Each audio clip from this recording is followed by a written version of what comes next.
मुझे मेरे डिवोर्स का बिल्कुल भी रिग्रेट नहीं है। 1% भी रिग्रेट नहीं है। होगा भी क्यों?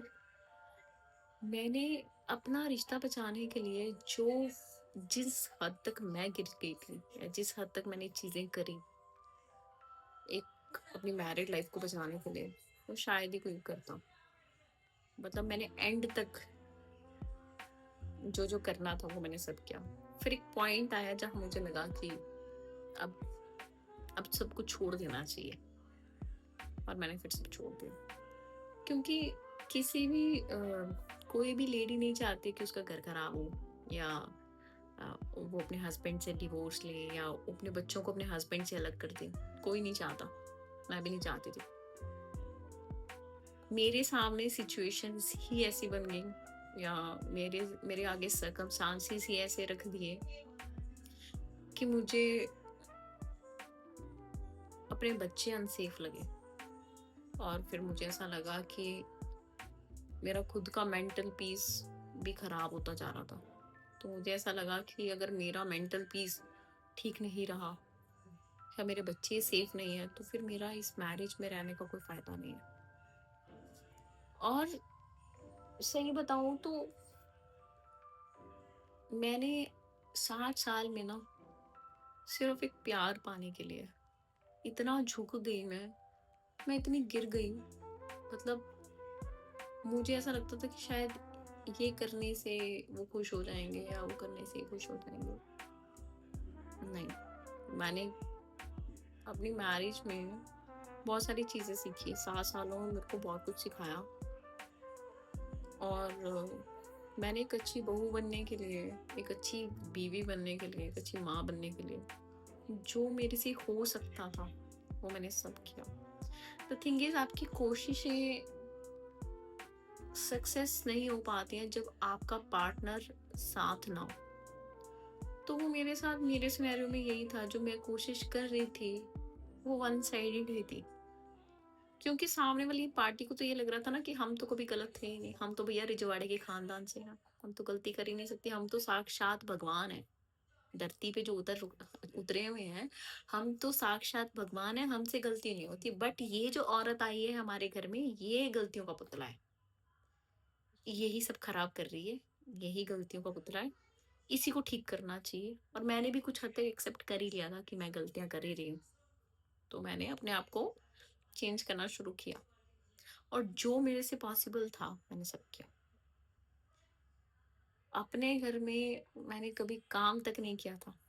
उनके घर में जाके मैंने काम भी किया, रिश्तेदारों के घर में भी काम किया, पागलों की तरह खाना भी बनाया। मतलब वो सारे काम किए।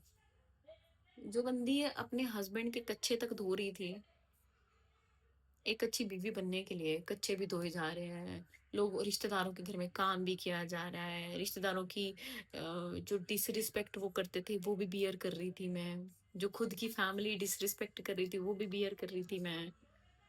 अपने आप को फाइनेंशियली स्टेबल भी कर रही थी मैं। अपने बच्चों मतलब फैमिली ग्रो करने के लिए बच्चे भी पैदा किए। तो मतलब एक बीइंग एक अच्छी वाइफ और एक अच्छी बहू बनने के लिए और क्या कर सकती थी? एक लड़की और क्या ही कर सकती है यार? करके काम कर सकती है, अपने आप को फाइनेंशियली स्टेबल कर सकती है, बच्चे पैदा कर सकती है, बच्चों को पाल सकती है, उनको अच्छे से रेज़ कर सकती है, अपने हस्बैंड को फाइनेंशियली सपोर्ट कर सकती है, अपने हस्बैंड को मेंटली सपोर्ट कर सकती है, अपने हस्बैंड को फिज़िकली सपोर्ट कर सकती है। और क्या कर सकती है एक औरत? बाहर जाके कमा भी रही है, बाहर के सारे काम भी कर रही है। क्या और क्या मतलब मुझे लगता है इससे ज़्यादा और औरत क्या कर सकती है? अपने शौक खत्म करके मैं उस बंदे के हिसाब से जी रही हूँ, उसके लाइफ़स्टाइल के हिसाब से जी रही हूँ मैं। तो मुझे नहीं लगता इससे ज़्यादा और कुछ करना चाहिए था मुझे। और ये सब करने के बाद भी मुझे डिसरिस्पेक्ट ही तो मिल रही थी। तो कोशिश करना इज़ नॉट अ वर्थ। तो 7 साल की हुई कोशिश मेरी मिट्टी में हो गई। कहते हैं ना, जब पार्टनर सही ना हो, जब तो तुम्हारे लिए नर्क के सारे दरवाज़े खुल जाते हैं। और जब तुम्हारा पार्टनर सही हो ना, तो दुनिया के किसी भी इंसान में इतनी ताकत नहीं है कि तुम्हें नीचे लगा ले। और मेरे सिनेरियो में यही था भाई, मेरा पार्टनर सही नहीं था। इसलिए हर किसी की इतनी हिम्मत हो गई थी कि जो आता वो डिसरिस्पेक्ट करके चला जाता, और मुझे सिर्फ चुप करके बियर करना पड़ता, क्योंकि बहुओं को तो शायद अलाउ नहीं होता ना आवाज उठाना। बट मैंने भी उठाई, मैंने बहुत उठाई, मैंने मैं बोलती कि मैंने नहीं उठाई, नहीं। मेरे को उठाने पे मजबूर कर दिया गया, क्योंकि मेरा पार्टनर कुछ बोल नहीं पाता था। जब मेरा स्टैंड नहीं ले पाता था, तो मुझे लगा मुझे अपनी डिसरिस्पेक्ट को रोकने के लिए अपने आप के लिए खुद को स्टैंड लेना पड़ेगा, तो मैंने लिया। I also raise the voice. But एक पीक आया जब वो चीजें मेरे बच्चों पे आने लगी, तब मैंने मेरे को लगा कि अब इस चीज को यहीं एंड कर देना चाहिए। बेटर है कि मेरे बच्चे सफर करें। मैंने खाली एक ही चीज देखी, और उसके बाद मुझे लगा कि नहीं, अब और नहीं। सो मैंने सब खत्म कर दिया, और मुझे कोई दुख नहीं है खत्म करने का। सीरियसली, मैं लाइक अपना पर्सनल एक्सपीरियंस शेयर करूँ, मुझे रत्ती भर का दुख नहीं था।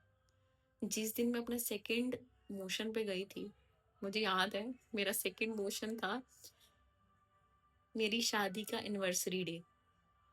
17th ऑफ जन को मेरी शादी हुई थी, और 19th ऑफ जन को मेरा सेकंड मोशन था, मेरा फाइनल डिवोर्स था। और शायद बड़े किस्मत वाले होते हैं ऐसे लोग भी जिनको ऐसी डेट्स मिलती हैं, शायद जिस दिन एनिवर्सरी है उसी दिन तुम्हारा डिवोर्स हो रहा है। तो I am the lucky one. तो मैं बहुत अच्छे से तैयार होके गई थी, और होना भी चाहिए यार। ऐसी नर्क से मैं बाहर निकली हूँ, तो मैं तो डेफिनेटली अच्छे से तैयार होके जाती। तो मुझे कोई दुख नहीं था, और ना कभी होगा।